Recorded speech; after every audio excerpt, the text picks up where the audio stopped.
I've had a wonderful life. I've had thousands of friends, and I've had an exciting and adventurous and gratifying existence. So I was surprisingly at ease, much more so than my wife was. But now I feel, that it's in the hands of God, whom I worship, and I'll be prepared for anything that comes.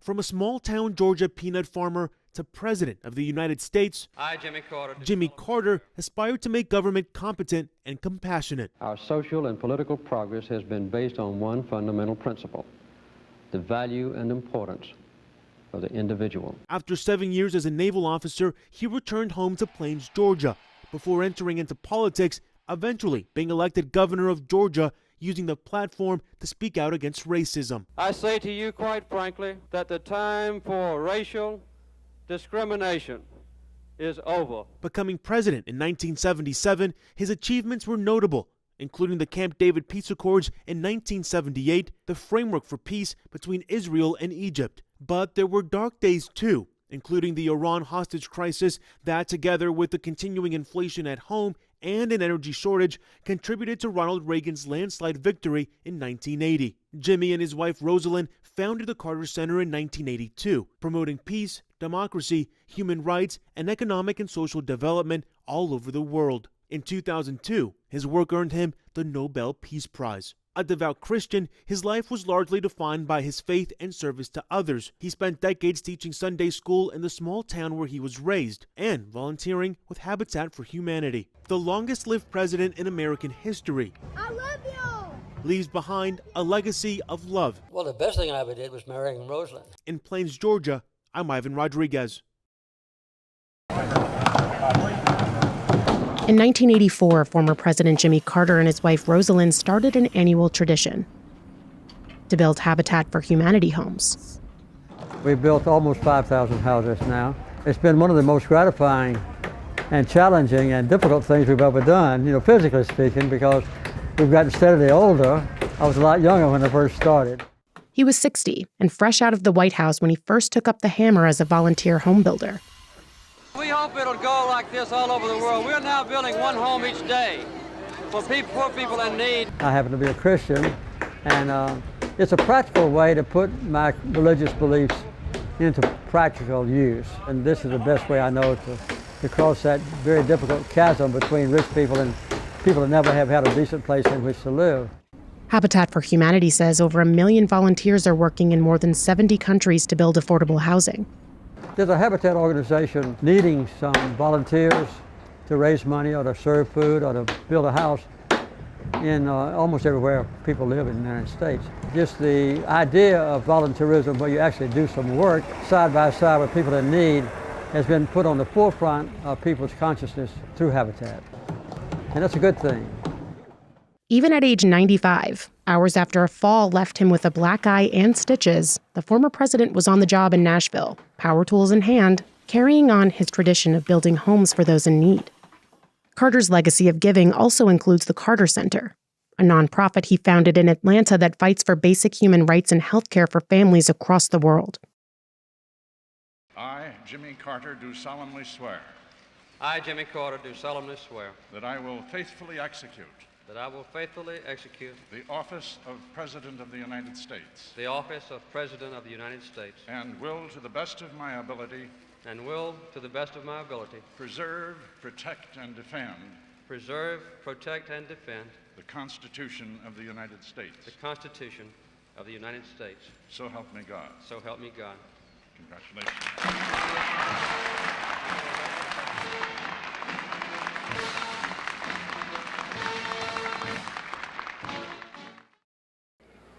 For myself and for our nation, I want to thank my predecessor for all he has done to heal our land.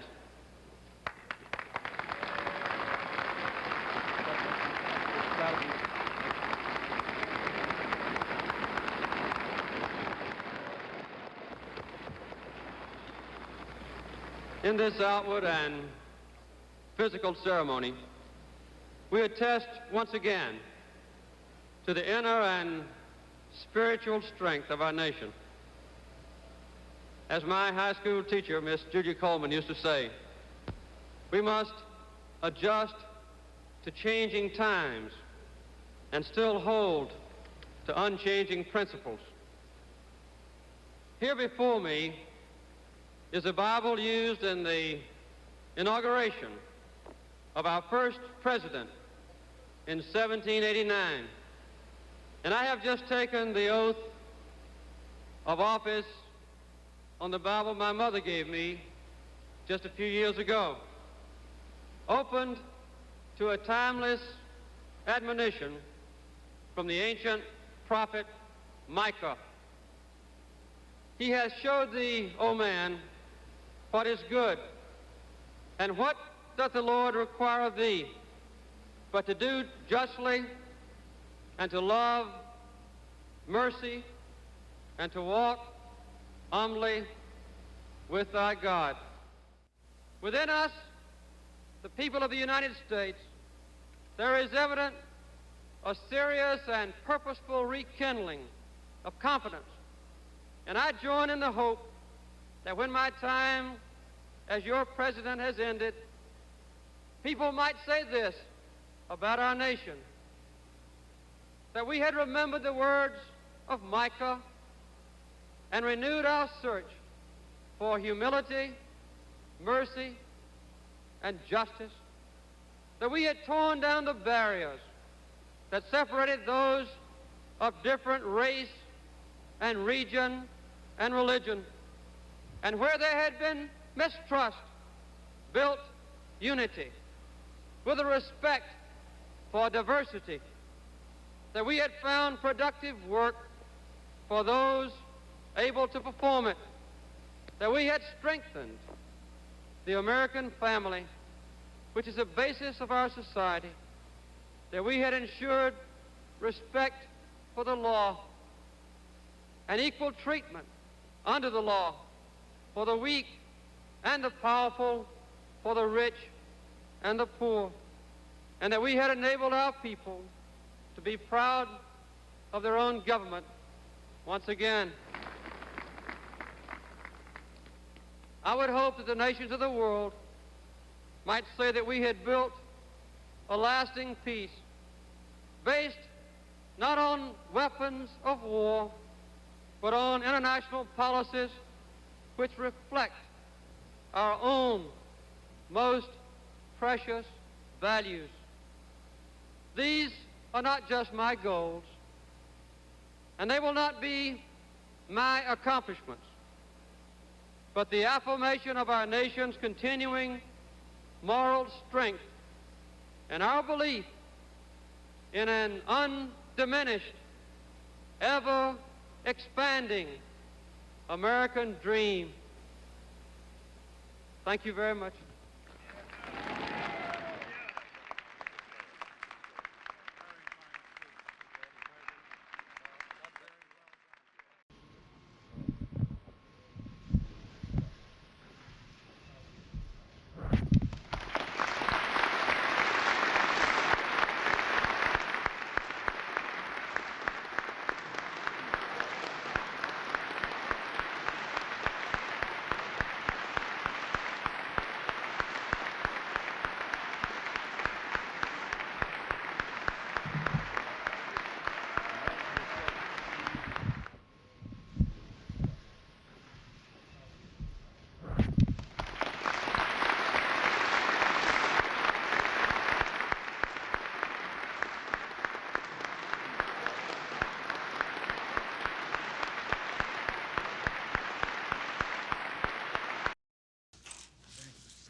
Thank you very much.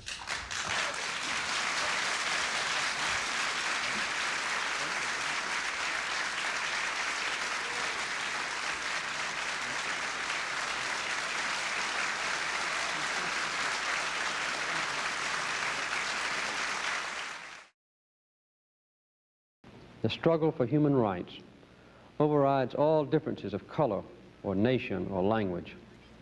Those who hunger for freedom who thirst for human dignity and who suffer for the sake of justice. They are the patriots of this cause.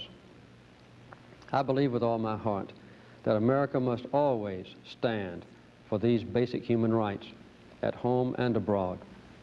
That is both our history and our destiny. America did not invent human rights. In a very real sense, it's the other way around. Human rights invented America. Ours was the first nation in the history of the world to be founded explicitly on such an idea. Our social and political progress has been based on one fundamental principle: the value and importance of the individual. The fundamental force that unites us is not kinship or place of origin or religious preference. The love of liberty is a common blood that flows in our American veins. The battle for human rights at home and abroad is far from over.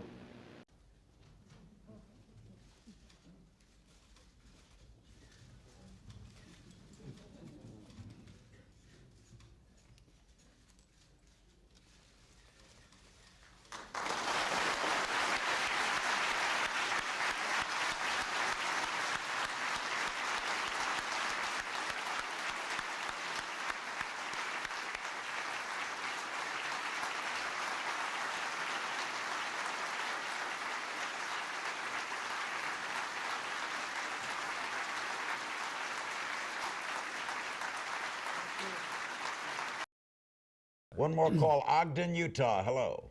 Yes. President Carter, I would like to tell you that the first time I voted for you. I've never regretted it.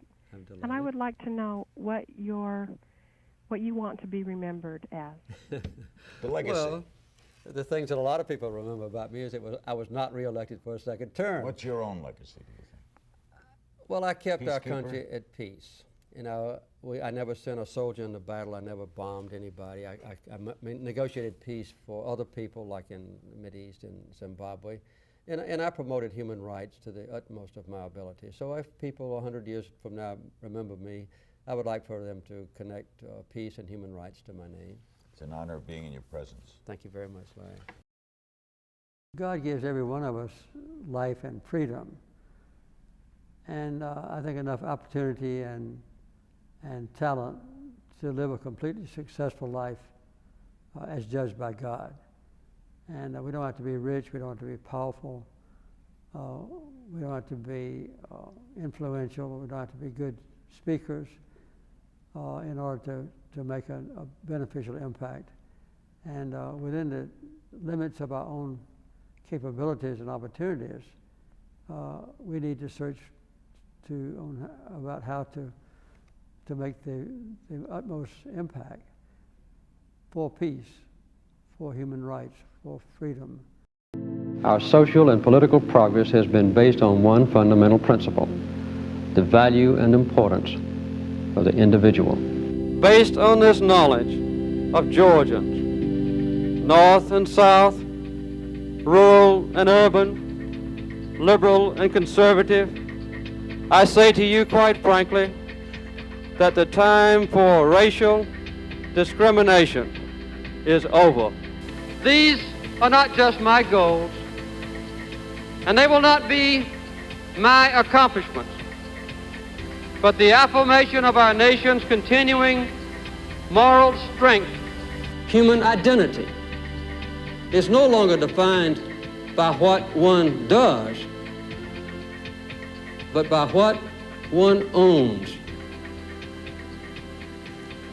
But we've discovered that owning things and consuming things does not satisfy our longing for meaning. War may sometimes be a necessary evil, but no matter how necessary, it is always evil, never a good. America did not invent human rights. In a very real sense, it's the other way around. Human rights invented America. This is a sad day, but it brings back an incredible amount of good memories. Today, America and the world, in my view, lost a remarkable leader. The entire Carter family, on behalf of the world, the whole nation, we send our whole heartfelt sympathies and gratitude. Our gratitude for sharing President Carter with us for so many years. You know, Jimmy Carter stands as a model of what it means to live a life of meaning and purpose, a life of principle, faith, and humility. His life dedicated to others. I've been hanging out with Jimmy Carter for over 50 years, it dawned on me. And I had countless conversations with him over those years. I always would be proud to say that he used to kid me about it, that I was the first national figure to endorse him in 1976 when he ran for president. There was an overwhelming reason for it, his character. What I find extraordinary about Jimmy Carter, though, is that millions of people all around the world, all over the world, feel they lost a friend as well, even though they never met him. And that's because Jimmy Carter lived a life measured not by words, but by his deeds. Just look at his life, his life's work. He worked to eradicate disease, not just at home, but around the world. He forged peace, advanced civil rights, human rights, promoted free and fair elections around the world. He built housing for the homeless with his own hands. And his compassion and moral clarity lifted people up and changed lives and saved lives all over the globe. We may never see his like again. We'd all do well to try to be a little more like Jimmy Carter. You know, my mom, you've heard me say this before, used to say, bravery lives in every heart, and someday it'll be summoned.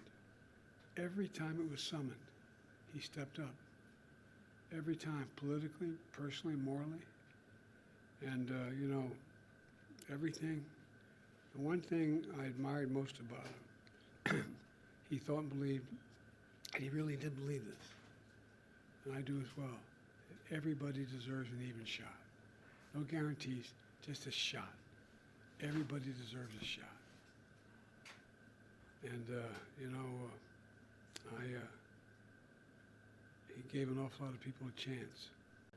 I have a number of them. I guess maybe my fondest memory of Jimmy Carter was when he grabbed me by the arm and said, I need you to help me in my campaign. And I said, I've only been around a couple years, Mr. Governor. He said, no, it'll make a difference. I said, I'm not sure it will. He said, no, it will. When I endorsed him for president, I told him why I was endorsing him, and that it was not only his policies, but his character, his decency, the honor he communicated to everyone. And, but he was also he and Rosalynn were very kind to Jill and me when we lost our son, Bo. They were there for us. And I don't know, I think that what Jimmy Carter is an example of is just simple decency. Simple decency. And I think that's what the rest of the world looks to America for.